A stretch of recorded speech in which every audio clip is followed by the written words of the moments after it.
안녕하십니까 여러분. 저는 자영업을 하고 있는 50대 초반의 남자입니다. 저에게는 사랑하는 아내와 딸 둘이 있습니다. 지금은 한없이 사랑하는 아내에게 한때는 답답함을 많이 느꼈습니다. 도대체 왜 저러고 사나 싶어서 이해를 못하고 괴로웠던 적이 있어요. 지금은 아내가 겪었던 모진 세월들 다 이해하고 서로를 보듬으며 살고 있습니다. 이렇게 되기까지 정말 힘든 기간을 지나와야 했는데요. 오늘은 저희 부부가 겪었던 이야기를 많은 분들에게 들려드리고 싶어서 용기를 내어 사연을 적어보내려고 합니다. 우선 아내와 저는 제가 대학을 졸업한 후에 취업 준비를 하면서 일하던 동네 마트에서 만나게 됐어요. 저는 가정 형편이 어려워서 대학을 다니면서 장학금을 놓치지 않으려고 애를 썼습니다. 공장을 다니며 생계를 책임지던 아버지는 뇌경색으로 쓰러지셔서 병원 신세를 지다가 돌아가셨습니다. 어머니도 심한 당뇨병을 앓고 계셔서 인슐린 주사를 맞으셔야 했어요. 부모님은 자주 저에게 미안하다고 하셨습니다. 우리 영준이 아무것도 못 시켜줬는데 머리도 좋고 공부도 잘하고 부모만 잘 만났으면 유학도 보내주고 더 잘 됐을 텐데 미안하다. 정말 미안해. 사실 저도 인간인지라 부모 탓을 안 해본 건 아니었습니다. 하지만 어머니 아버지가 그렇게 말씀하시면 저는 오히려 씩씩하게 대답했어요. 그게 무슨 소리예요. 나는 엄마 아빠 아들로 태어나서 얼마나 행복한데. 이미 부모 잘 만났거든요. 필요하면 제가 벌어서 가면 되죠. 그런 말씀하지 마세요. 아이고 우리 영준이 속도 깊지. 어떻게 이런 아들을 낳았나 몰라. 우리가 복 받았다. 복 받았어. 비록 가정 형편은 어려웠지만 저는 정말 부족함 없이 사랑받고 자랐습니다. 저는 서울에 있는 4년제 대학의 경영학과를 졸업했어요. 회사에 취업해서 돈을 벌고 훗날에는 아버지와 사업체를 꾸리는 게 제 목표였습니다. 그런데 저희 아버지가 그렇게 갑작스럽게 운명을 달리하실 줄 누가 알았겠습니까? 아버지의 산재가 인정되어서 산재 보험금을 받을 수 있었지만 그 보험금의 몇 배를 들여서라도 아버지를 다시 살릴 수 있다면 그렇게 하고 싶은 심정이었습니다. 한동안 정말 삶의 의욕을 다 잃고 있었는데 아픈 어머니를 보니 제가 집안의 가장이 되었구나 싶어서 억지로 기운을 짜냈어요. 아버지가 돌아가신 후에 저는 취업 준비를 위해 제가 다니던 학원 근처 마트에 아르바이트를 구했어요. 제가 그전에는 누가 고백을 해와도 딱히 연애를 하고 싶은 생각이 들지 않던 사람이었습니다. 거절하기가 일쑤였죠. 그런 저를 보며 동기들은 한심하게 생각했습니다. 야 김영주아 그만 좀 튕겨. 너 어디 문제 있는 거 아니야? 우리과 킹카가 고백을 했는데 그걸 차? 이 자식 이거 정신 나갔다. 그러니까 너는 무슨 복을 타가면서 이렇게 인기가 많냐? 애들이 뭐라 하는 줄 알아? 너 고자 아니냐고 그래. 같은 과 동기들이 독한 말을 해도 저는 그저 웃어 넘겼습니다. 하도 거절을 하다 보니 저에게 고백을 했던 친구들도 저에 대해 오해를 많이 했어요. 저는 그런 것들은 전혀 신경 쓰이지가 않았습니다. 요즘 말로 하면 철벽남이었다고 할 수 있겠네요. 아무튼 간에 그랬던 제가 취준생 기간에 마트 일을 시작하면서 같이 일하던 여자에게 첫눈에 반해버렸던 거예요. 첫 출근을 하고 직원들에게 제 소개를 하는데 그 사람이 환하게 미소를 짓더라고요. 저는 순간 심장이 멎는 줄 알았습니다. 그 여자 주위로는 다 뿌옇게 보였습니다. 여기 오늘부터 우리랑 같이 일할 김영주 씨예요. 윤미 씨가 영주 씨 또래겠네. 윤미가 25이고 영주 씨가 27이니까 친하게 지내요. 사장님이 그렇게 말씀하셨습니다. 저는 속으로 이름도 예쁘구나 그런 생각을 했네요. 그 사람은 캐셔일도 하고 물품 정리 및 상품 진열도 하고 마트의 전반적인 일을 다 하는 것 같았어요. 저는 마트 내 정육점에서 고기를 파는 일을 했습니다. 제가 일하던 정육점의 위치가 마트 내부가 훤히 들여다보이는 곳이었거든요. 그래서 저는 일을 하면서도 힐끔힐끔 그 사람을 눈으로 쫓았습니다.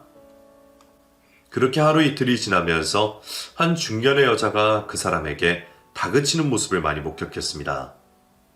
평소에는 밝게 지내던 윤미는 그 중년의 여자 앞에서는 유독 절절매고 어쩔 줄은 몰라 했어요.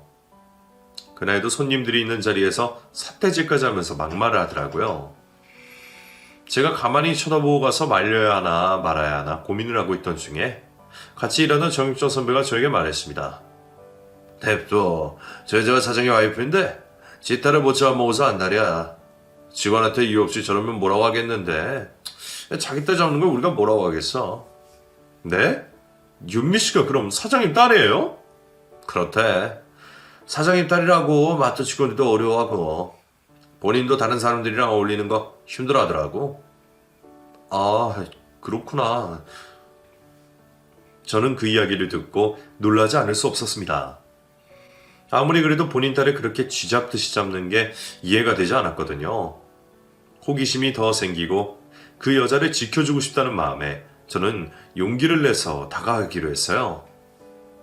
윤미 씨, 안녕하세요. 네, 안녕하세요?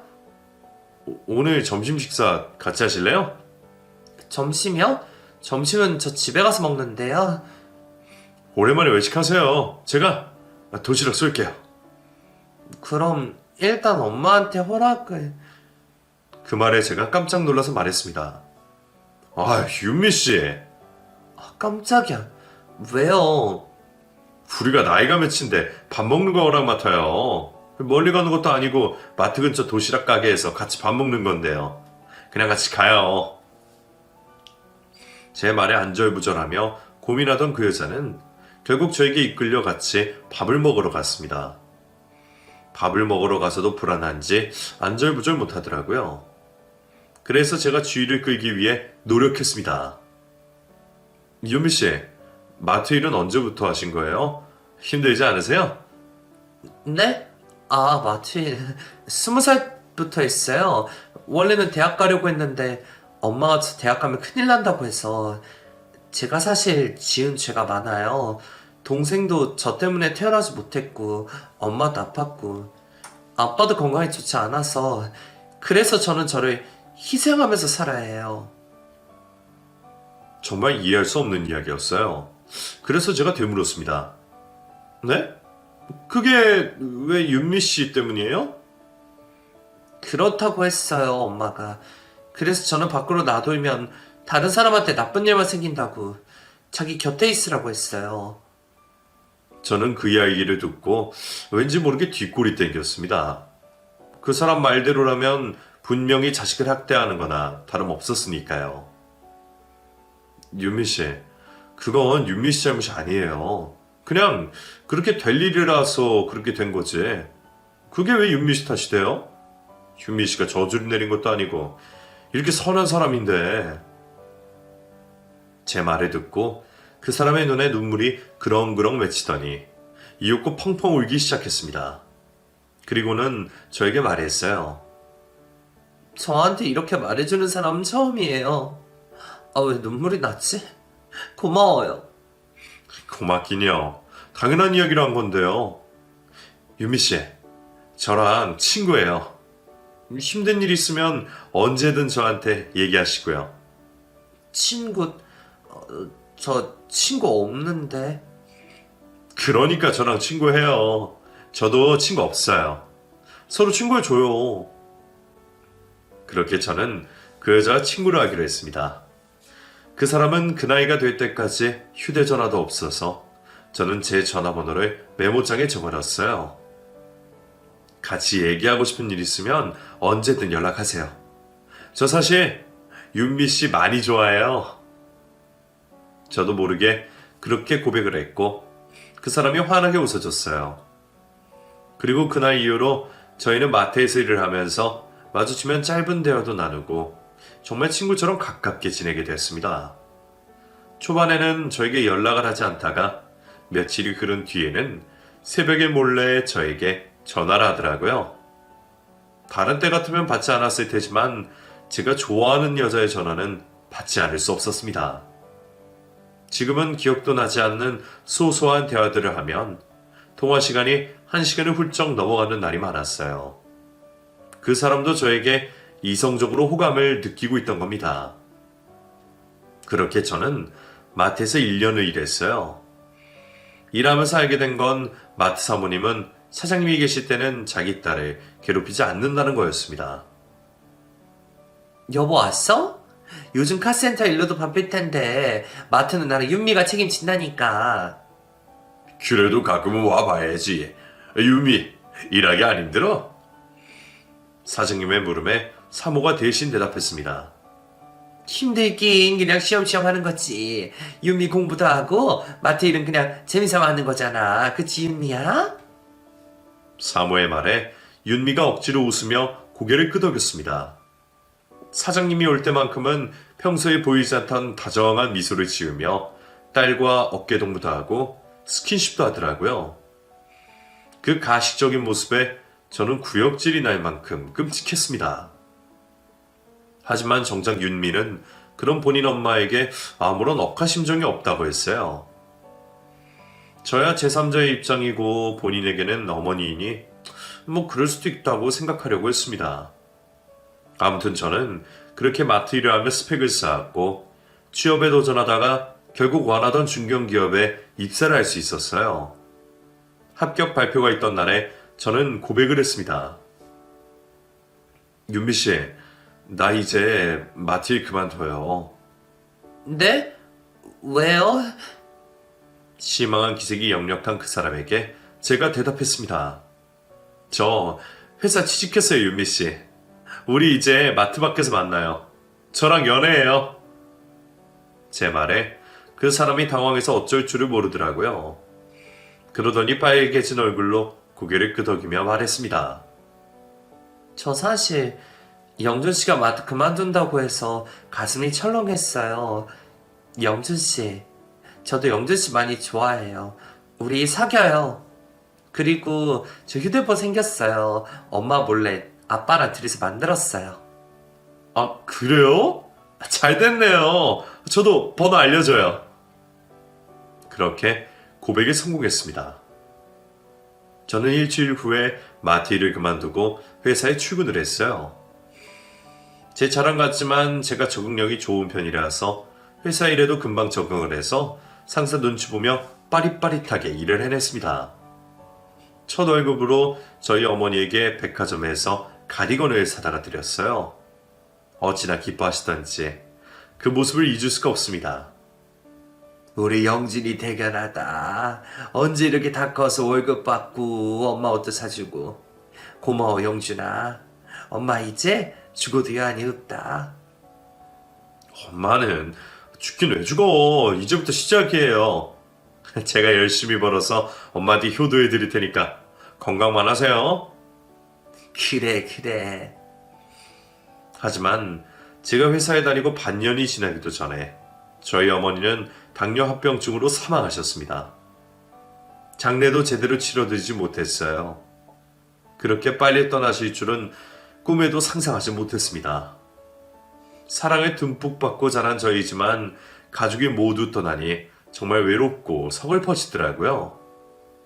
한동안 넋을 놓고 지냈는데 그런 제 곁을 지켜준 것이 아내였어요. 어머니가 돌아가셨다는 말에 같이 남골당에도 가지고 매일 잠깐이라도 전화를 걸어서 안부를 들어줬습니다. 영준 씨 뭐해? 밥은 먹었어?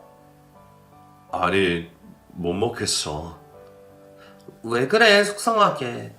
내가 영준 씨 집으로 죽이랑 반찬 좀 보낼 테니까 꼭 먹어? 그런데 수화기 너머로 누군가 빽 소리를 지르는 게 들렸습니다. 윤미야 너 뭐해? 빨리 안 하니? 네 엄마 갈게요. 영준 씨 나 가봐야겠다. 또 전화할게. 마트 사모는 여전히 딸을 못 잡아먹어서 안달인 모양이었습니다. 그래도 저희 둘 사이는 점점 더 돈독해지고 있었어요. 하지만 데이트를 하기는 쉽지가 않았어요. 낮에는 제가 제빵학원을 다닌다고 했는데 그 시간 이후에는 자유시간을 갖기 어렵다고 했습니다. 연애를 하고 1년이 지났는데도 마땅한 데이트를 한번 못했기 때문에 저는 점점 답답해지기 시작했습니다. 저는 연차를 쓰고 놀이공원에 함께 놀러 가고 싶었어요. 윤미야, 나 내일 모레 연차 쓸 거야. 우리 같이 놀이공원 가자. 가서 너 좋아하는 동물들도 보고 놀이기구도 타고. 에버랜드? 나 어릴 때 가보고 한 번도 안 가봤는데.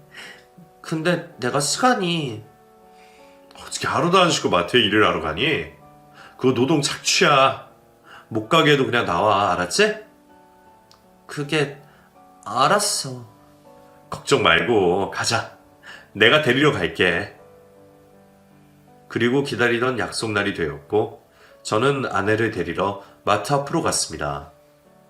그런데 장모와 아내가 실랑이를 벌이고 있더라고요. 그러다가 손찌검까지 하는 모습을 보고 제가 바로 뛰쳐 들어갔습니다. 아니, 뭐 하시는 거예요? 너냐? 네가 우리 딸 꼬드겨 냈어? 꼬투기다니. 우선 안녕하세요. 저 윤미 씨 남자친구 김영준이라고 합니다. 남자친구? 웃기고 있네. 야 꺼져. 얘가 무슨 남자친구를 사귄다고. 하여간 남자라는 건 다 아려고. 유미 너 이 사람 따라서 갈 거야? 그 물음에 아내가 고개를 끄덕였습니다. 네 엄마. 저도 이제 27이에요. 저 하고 싶은 거 할래요. 뭐? 인연이... 그러면서 또다시 손을 드는데 그 순간에 사장님이 나타났습니다. 당신 지금 무슨 짓이야? 사장님이 벼락같이 소리를 지르며 다가오자 들었던 손을 자연스럽게 내려놓으며 아내 손을 붙들고 우는 신용을 했습니다. 윤미야, 엄마가 걱정이 돼서 그랬어. 윤미 너 제 방 자격증 따서 엄마랑 카페 차려야지. 그렇게 순식간에 태도를 돌변하는 모습을 보고 저도 모르게 소름이 끼쳤습니다. 그리고 사장님이 저를 보고 누구냐고 물으셨어요. 저는 그런 상황에서 윤미를 구출하고 싶다는 생각뿐이었습니다. 네, 안녕하세요. 저 윤미 씨 남자친구 김영준입니다. 인사가 늦었네요. 저 윤미 씨랑 결혼하고 싶습니다. 제 말에 듣고 있던 세 사람 모두 화들짝 놀랐습니다. 그리고 장인어른이 차분하게 저에게 같이 식사를 하자고 하셨어요. 그래서 저희는 한식당에 가서 밥을 먹으며 대화를 나눴습니다. 마트 3호, 그러니까 장모는 내내 똥 씹은 표정을 짓고 있었어요. 그래, 우리 윤미랑 결혼하고 싶다고? 네, 저희 사귄 지 벌써 2년이 다 되어 가고 있어요. 저는 땡땡 기업 다니고 있고요. 부모님 두 분 다 여의고 호려단신 혼자 살고 있습니다. 제 말에 장모가 코웃음을 쳤습니다. 코아야? 웃기지도 않네. 윤미야 넌 어디 있어? 당신은 가만히 있어. 장인의 말에 장모가 입을 대빨 내밀었습니다. 자네 됨됨이를 보니 내가 믿음이 가네. 나는 무조건 허락할 거야. 우리 딸이 쑥맥이는 줄로만 알았는데 언제 이렇게 좋은 사람을 만났는지 대견 안 해. 내가 바쁘다는 핑계로 어릴 때부터 같이 못 지내서 미안했는데 고맙네. 장인의 말에 장모가 노발대발 난리를 쳤습니다. 당신 제정신이야? 이렇게 쉽게 딸내미 집 보내? 윤미야 넌 결혼하고 싶냐? 네, 전 영준 씨랑 결혼하고 싶어요. 아내가 그렇게 대답하자 뒷목 잡고 쓰러지는 신용까지 하더라고요. 그 모습을 보며 어처구니가 없었습니다. 난 절대 반대야. 윤미 결혼 반대라고. 윤미 시집 보낼 생각 없어. 포기해. 그렇게 행패 부리는 장모를 가만히 바라보고 있던 장인어른이 어렵게 말을 꺼냈습니다. 내가 이 이야기는 나중에 하려고 했는데 사실 나 몇 주 전에 담낭암 진단 받았어. 그 말에 제 아내가 깜짝 놀라더니 눈물을 흘렸습니다. 장모도 놀란 눈치였어요. 아빠 어떻게 해요? 병원에서 뭐래요? 치료는 받고 계세요? 당신이 암이라고? 어머 웬일이야. 두 사람의 말에 장인어른이 대답하셨습니다. 난 괜찮아. 암이라도 아직 심각한 수준은 아니라서 수술만 잘 되면 완치할 가능성이 높다고 하더라고. 수술은 3달 후로 잡혔는데 수술 전에 두 사람 결혼식 올려라. 나 조금이라도 건강할 때 쉬고 올려야지. 수술하고 항암하고 그러면 나 기록 없을 텐데 얼른 해치우자. 어떤가 김서방? 장인어른의 말씀에 저는 그렇게 하겠다고 대답했습니다. 그런데 계속 똥 씹은 표정을 짓고 있던 장모는 어쩐지 인상이 펴서 결혼을 승낙했어요. 그때는 무슨 생각으로 그런 건지 전혀 알지 못했습니다. 다시 그때를 떠올리니 새삼스럽게 소름이 끼치네요. 아무튼 저희는 장인어른 수술 전에 빠르게 결혼식을 올렸습니다.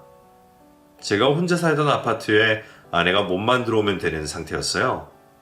장인어른은 제 아파트 인테리어를 새로 해주셨고 낡은 가전제품들도 새 것들로 싹 바꿔주셨습니다. 장모는 저희의 결혼에 관해서 무신경했어요. 정신이 다른 데에 가 있는 사람 같았습니다. 그렇게 결혼식을 올리고 아내와 저는 부부가 되었어요. 장인어른은 가지고 계시던 카센터를 정리하고 아내와 장모가 함께할 카페를 차려준다고 했습니다. 결혼을 하고 나서도 아내는 장모에게 끌려다녔어요. 장모의 말이라면 눈 쌓인 설산에 올라가서 산삼이라도 캐올 것처럼 굴었습니다. 그날에도 장모의 호출에 밤늦게 집을 나가려고 해서 제가 붙잡고 물었습니다. 이 시간에 부르는 이유가 뭐야? 아빠, 내일 수술하시잖아. 나보고 가 있으래. 엄마는 카페 일 때문에 못 간다고. 뭐라고? 그게 말이 돼? 장인어른이 그렇게 큰 수술을 하시는데 유미 너만 가라고? 카페를 뭐? 아직 차리지도 않았잖아. 정말 이상해 장모님. 마치 널 노예 취급하잖아. 솔직히 딸을 이렇게 부려먹는 엄마가 어딨어. 예전부터 이해가 안 가더라. 제 말에 아내는 갑자기 눈물을 흘렸습니다.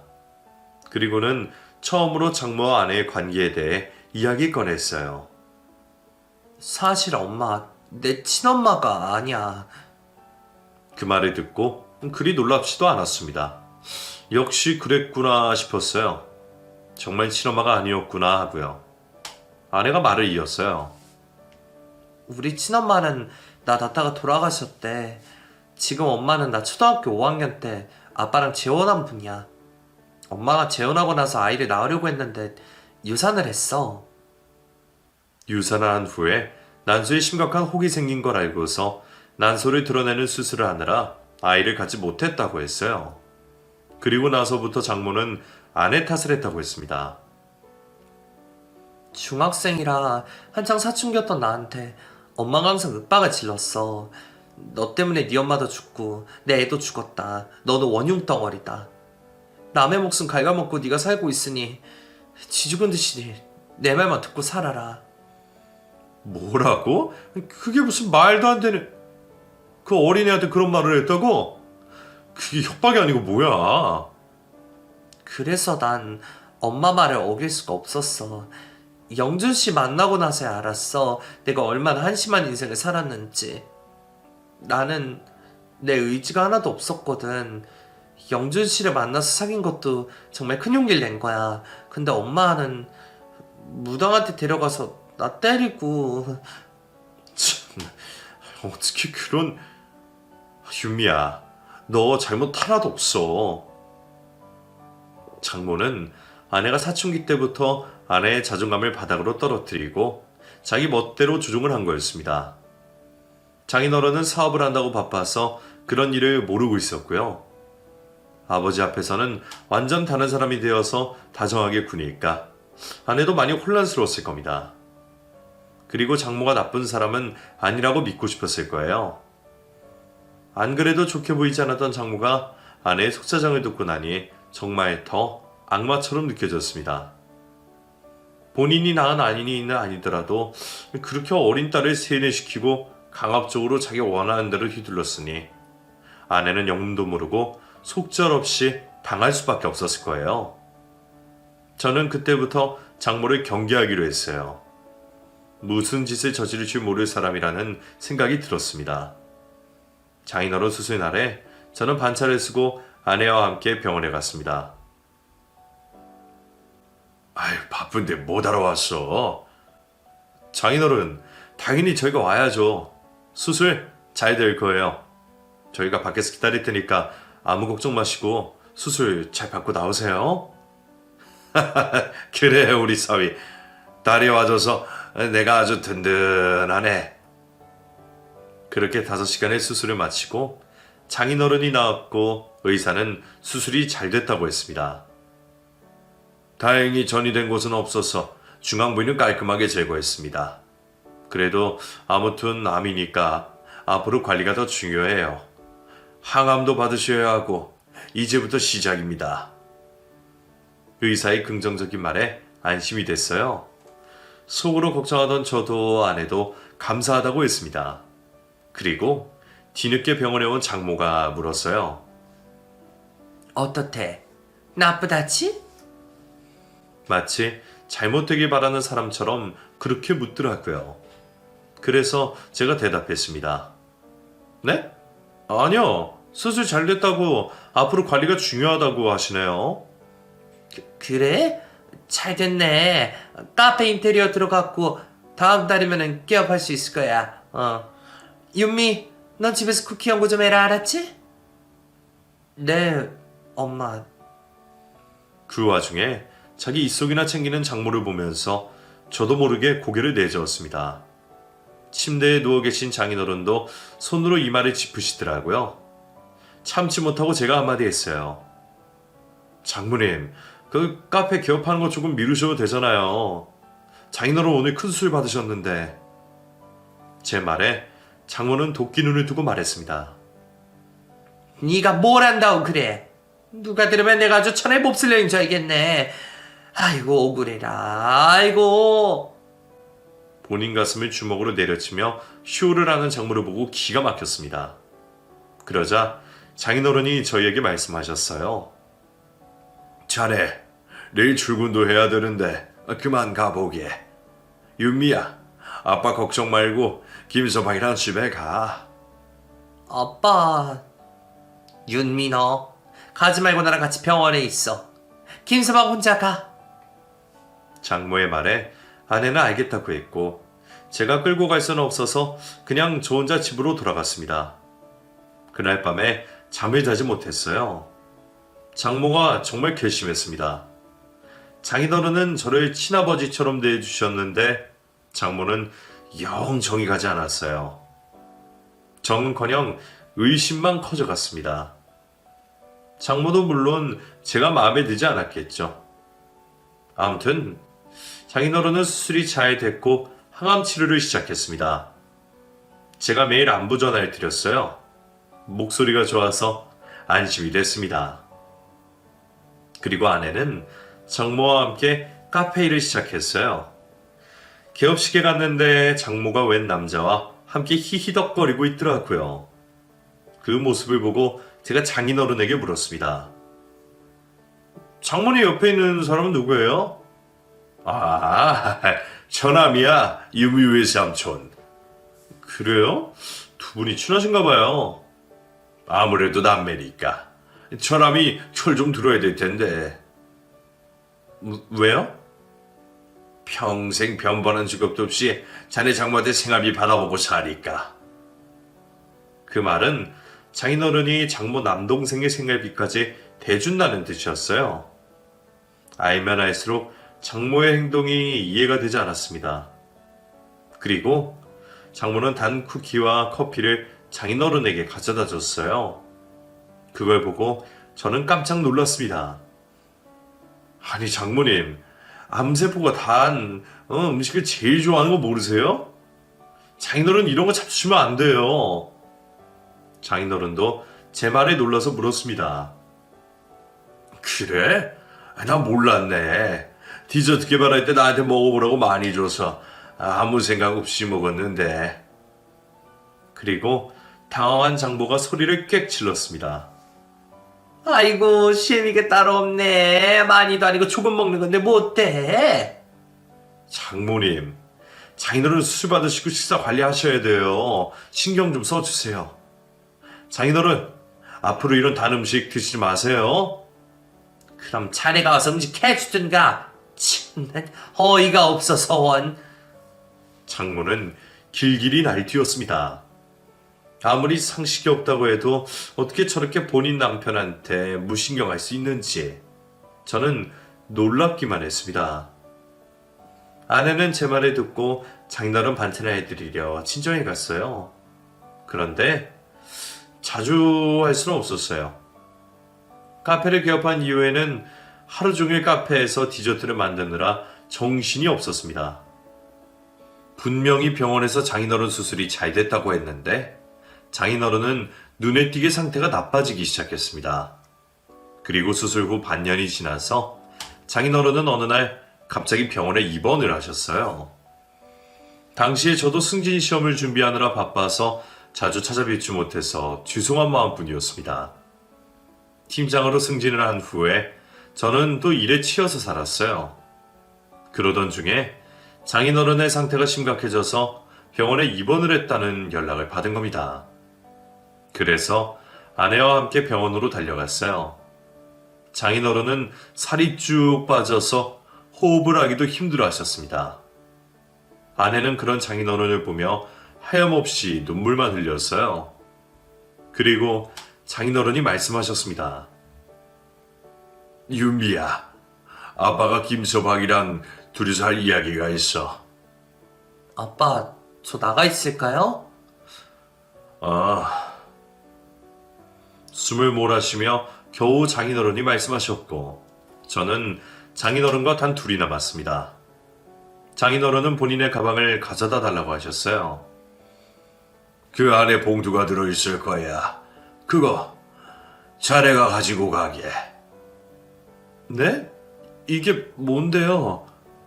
나 죽으면 그때 열어봐. 혹시 몰라서 나 죽어도 윤미랑 잘 살게. 그런 말씀 마세요. 장인어른 얼른 일어나셔야죠. 윤미는 걱정 마세요. 장인은 말할 힘이 없으신 듯 고개만 겨우 끄덕이셨습니다. 그리고 아내와 둘이서 대화를 나눌 시간을 줬어요. 저는 병실 밖에서 당장이라도 봉투를 뜯어보고 싶은 충동에 휩싸였습니다. 하지만 장인어른의 당부가 있었으니 꾹 참고 제 양복 안주머니 깊숙이 넣어두었어요. 아내와 저는 밤새 장인어른 옆을 지키려고 했는데 장모가 오더니 저희를 내쫓았습니다. 너희는 이제 가라. 나 혼자 있어도 되니까. 아니에요. 내일 주말이고 저희도 옆에 있을게요. 자네는 언제쯤 내 말에 토다는지 그만둘래? 그냥 가. 윤미야, 네 남편 데리고 집에 가라. 무슨 일 있으면 바로 연락할 테니까. 장모가 그렇게 다그쳤고 아내가 억지로 제 팔을 이끌고 병원 밖으로 나왔습니다. 장모의 말이나 행동도 그렇고 믿을 만한 사람이 아니었기에 자꾸 불안한 생각이 들었어요. 아니나 다를까 다음날 아침에 장모에게서 전화를 받은 아내가 바닥에 주저앉아 엉엉 울었습니다. 불안함에 휩싸인 저는 아내에게 다가가 물었어요. 왜 그래? 아빠가 하늘이 무너지는 기분이었어요. 저는 검은 양복으로 갈아입고 아내와 함께 병원으로 달려갔습니다. 장인어른은 이미 새벽에 돌아가셨다고 했어요. 염도 다 하고 영안실에 안치되었다고 했습니다. 아빠, 저 마지막으로 아빠 보고 싶어요. 아내와 저는 영안실로 찾아가서 장인어른을 뵈었습니다. 편한 모습이 아니었어요.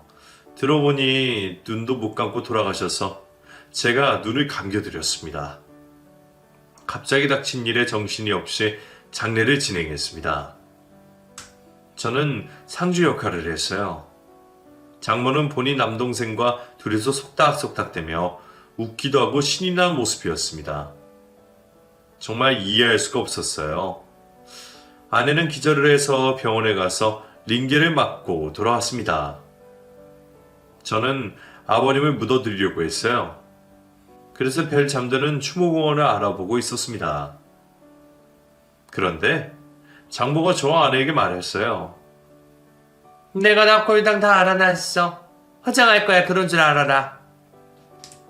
일방적인 결정에 저는 화가 났습니다. 화장이요? 왜요? 제가 별 좋은 추모공원에 연락해뒀어요. 화장을 왜 합니까? 제 말에 장모가 당황한 기색이 역력했습니다. 화장해. 요즘 누가 땅에 묻어. 참나. 자네야말로 멋대로 하네. 끝까지 내 말 안 듣지. 윤니야. 장모는 아내에게 소리를 쳤고 아내도 단호하게 말했습니다. 화장 안 해요. 아빠는 죽으면 좋은데 묻어달라고 하셨어요. 엄마가 뭐라고 하든 화장 절대 안 할 거예요. 아내의 말에 장모가 아내에게 뺨을 내리치 신용을 하다가 주변 눈치를 보더니 가만히 손을 내렸습니다. 그래. 멋대로들 해라. 다 끝났는데 뭐. 그렇게 저희는 3일장을 치르고 아버님을 모실 추보공원에 도착했어요. 가장 좋은 자리에 아버님을 모시고 제가 삽으로 흙을 뿌렸습니다. 아내도 저도 주체할 수 없을 정도로 눈물이 터져 나와서 대성통곡을 했어요. 그런데 장모와 장모 남동생은 둘이서 또 쑥덕대며 입가에 미소를 짓고 있었습니다. 그 모습을 보니 불현듯 장인어른이 저에게 준 봉투가 생각났어요. 저는 정신없이 바로 차를 몰고 40분 거리의 집으로 갔습니다. 그렇게 해야 할 것 같았어요. 그리고 제 양복 속에 있던 봉투를 꺼내서 확인했습니다. 그리고 그 안에는 충격적인 서류들과 장인의 편지가 들어있었어요. 자네 장모가 날 죽이려고 하네. 음식에 락스를 다서 먹여서 내가 병원에 실려간 적도 있어. 얌치로 잘 받았는데 내가 만약에 갑자기 죽는다면 꼭 자네 장모를 경찰에 고발하게. 그 여자가 몇 년 전부터 내 앞으로 사망보험금을 3개나 들어둔 사실도 알게 됐네. 여기 증거들 들어있으니 나 죽으면 화장하지 말고 꼭 경찰에 찾아가게. 고맙고 우리 윤미 잘 부탁하네. 장인의 편지를 읽고 저는 바로 아내에게 전화를 걸어서 당장 중단하라고 말했습니다. 여보, 아버님 묻지 마. 당장 중단해. 내가 곧 경찰이랑 갈 거야, 알았지? 정신 차리고 장모한테는 말하지 마. 아내는 알겠다고 말했고 저는 경찰에 찾아가서 증거들을 보여주며 당장 장인어른 부검을 해봐야 한다고 했습니다. 경찰은 제가 가지고 간 증거를 통해 바로 영장 발부를 받고 저와 함께 아버님을 모시려고 한 추모공원으로 갔어요. 이미 무덤에 흙이 덮여 있었고 경찰은 장모를 체포했습니다. 뭐야? 당신 뭐야? 왜 날 붙잡고 이래? 경찰입니다. 살인 혐의로 체포합니다. 살인? 내가 누굴 죽였다? 이건 나. 그리고 경찰은 바로 포크레인을 섭외해서 무덤을 파헤치고 아버님의 시신을 국립과수사원으로 옮겼습니다. 장모는 도주의 위험이 있어서 구치소에 수감되었고 장인어른을 부검한 후에 장인어른이 암 때문이 아닌 치사하게 독극물을 섭취하고 돌아가셨다는 사실을 알게 되었어요. 아내가 살면서 처음으로 장모에게 분통을 터뜨렸습니다. 야, 이 악마 같은 년아. 평생 날 죄인으로 만들더니 우리 아빠 목숨까지 가져가? 진짜 죽여도 모자랄려나. 저게 지 엄마한테. 엄마? 평생 나 학대했잖아. 그걸로 모자라서 내가 그렇게 참고 살지 말았어야 했는데. 아빠 죄송해요. 저희는 민형사로 장모, 아니 그 살인자를 고소했습니다. 그 살인자가 장인어른이 돌아가시던 날에 독극물을 들고 들어가서 장인어른을 죽인 장면이 모두 CCTV로 남아있었어요. 그리고 본인 남동생이라던 사람은 알고 보니 내연남이었어요. 둘이서 오래전부터 살인을 공모했던 정황도 밝혀졌습니다. 장인이 이유 없이 다치거나 아픈 것이 모두 두 인간 짓이었던 겁니다. 두 년놈들을 제 손으로 갈기갈기 찢어 죽이고 싶은 심정이었습니다. 아무 죄 없이 성실하게 살았던 장인어른을 죽음으로 몰아넣고 뻔뻔하게 재산을 가져가려 했던 두 인간을 그냥 볼 수가 없었어요. 아내는 본인 잘못이 아닌데도 죄책감에 시달렸습니다. 내가 조금만 정신을 차렸더라면 아빠가 그런 일을 당하지 않았을 텐데. 바보처럼 그 여자한테 놀아놨어. 다 내 잘못이야, 여보. 나 죽고 싶어. 무슨 말이야? 어? 쟤는 그 여자가 줬는데 당신이 왜 죽어? 장인어른도 당신이랑 나 끝까지 잘 사는 모습 보고 싶으실 거야. 우리가 그 죄인들 죄값 치르게 하자. 그런 약한 소리 이제 그만해. 알았지? 아내는 그 이후로 강해졌습니다. 소송을 하면서 증인도 됐고 그 살인자가 저지른 죄에 대해 낱낱이 고발했어요. 장모는 그때마다 약한 척을 하며 아내에게 눈물로 호소했습니다. 윤미야, 나는 그래도 너 사랑했어. 내가 너 잘못할까봐 그런 거지. 조용히 해, 미친 살인자려나. 당신이 내 인생 다 갉아먹은 거 이제 다 알아. 새치어 놀리면서 지금까진 이 세상 같았지. 아내의 말에 살인자가 뜨끔한 표정을 지었습니다. 기나긴 소송 끝에 살인을 주도한 장모는 징역, 무기징역형을 받았고 공모자인 내연남은 25년형을 받게 되었어요. 장모가 가져오려 했던 장인어른의 재산과 사망보험금도 모두 저희가 수령하게 되었어요. 저희는 수소문 끝에 바다와 산이 보이는 좋은 자리에 장인을 모셨습니다. 장인을 모신 후에 저희 부부는 억울하게 세상을 등진 아버님 몫까지 씩씩하게 살기로 다짐했어요. 저는 장인어른이 운영하시던 마트 인테리어를 새로 했습니다. 그리고 회사를 그만두고 마트 운영을 시작했어요. 아내는 장모가 차렸던 카페를 접고 공부를 해서 유아교육과를 졸업한 후에 어린이집을 차렸습니다. 아내가 대학 공부를 할 때 저희는 첫째 딸을 낳았어요. 그리고 3년 후에 둘째까지 낳게 되었습니다. 눈에 넣어도 아프지 않을 두 딸에게는 하고 싶은 거 다 하고 누리면서 살 수 있게 하려고 합니다. 지금 한 놈은 발레를 배우고 한 놈은 피아노를 하면서 공부에 매달리고 있어요.